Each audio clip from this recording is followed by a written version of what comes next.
নমস্কার বন্ধুরা, আজকের ভিডিওতে আমি আপনাদের বলবো কিভাবে খুব সহজ পদ্ধতিতে বাড়িতে বসেই প্রতিদিন পূজা করতে পারবেন।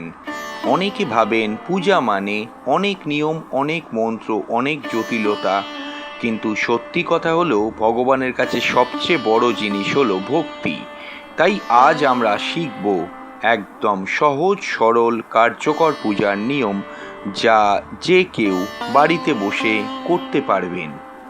বন্ধুরা, সর্বপ্রথমে দেখে নেওয়া যাক পূজার জন্য কি কি লাগবে।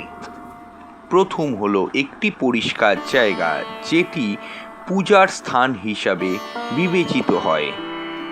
দ্বিতীয় হলো ভগবানের ছবি বা ঠাকুরের ছবি বা মূর্তি।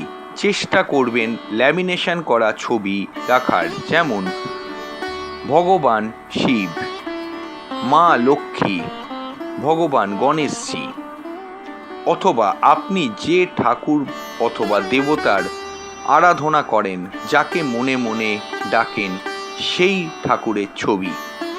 তবে খেয়াল রাখতে হবে কখনোই শনিদেবের কোনো ছবি অথবা দশমহাবিদ্যার কোনো ছবি কখনোই কিন্তু বাড়িতে রাখবেন না।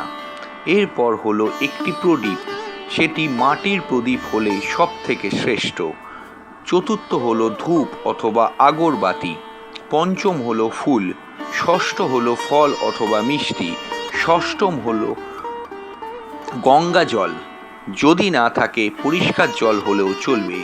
মনে রাখবেন সব কিছু না থাকলেও সমস্যা নেই, আপনার মনটাই সবচেয়ে বড় উপহার। পূজার আগে কিছু ছোট ছোট প্রস্তুতি সেরে নিন। সর্বপ্রথম সকালবেলা স্নান করে পরিষ্কার পোশাক পরুন। পূজার জায়গা পরিষ্কার রাখুন, মন শান্ত করুন। তারপর বসে চোখ বন্ধ করে 1 মিনিট ধ্যান করুন। ভাবুন আপনি ভগবানের সামনে বসে আছেন এবং আপনার মন শান্ত হচ্ছে। এবার শুরু করা যাক মূল পূজা। সর্বপ্রথমে হাত ধুয়ে প্রদীপ জ্বালুন। মাটির প্রদীপটি সরিষার তেলে জ্বালবেন অথবা ঘিয়ের মধ্যে জ্বালবেন। এর অর্থ হলো অন্ধকার থেকে আলোর প্রতীক। দ্বিতীয় হলো ধূপ জ্বালানো। ধূপ জ্বালিয়ে ভগবানের সামনে ঘোরান, এতে পরিবেশ পবিত্র হবে। তৃতীয় হলো জল অর্পণ করুন।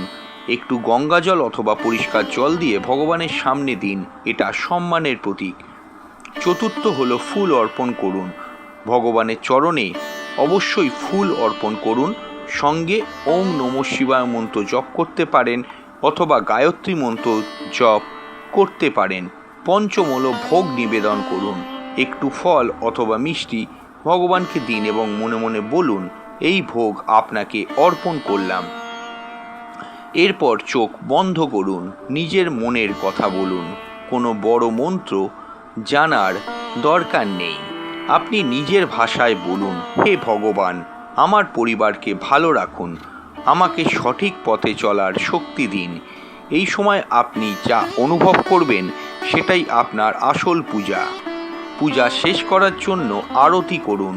আরতির সরঞ্জাম না থাকলে ধূপ অথবা আগরবাতি দিয়েও ঠাকুরের সামনে আরতি করুন, তবে খেয়াল রাখবেন 5টি ধূপকাঠি হওয়া বাঞ্ছনীয়। প্রণাম করুন।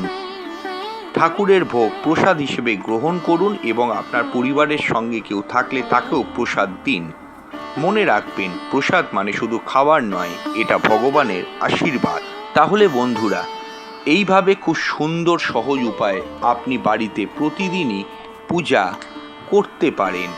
জটিল কিছু না, শুধু দরকার ভক্তি, শুধু দরকার শান্ত মন, শুধু দরকার বিশ্বাস। ভিডিওটি যদি ভালো লাগে লাইক, শেয়ার এবং সাবস্ক্রাইব করবেন। কমেন্টে লিখে জানাবেন আপনি কোন ভগবানের পূজা করেন। নমস্কার।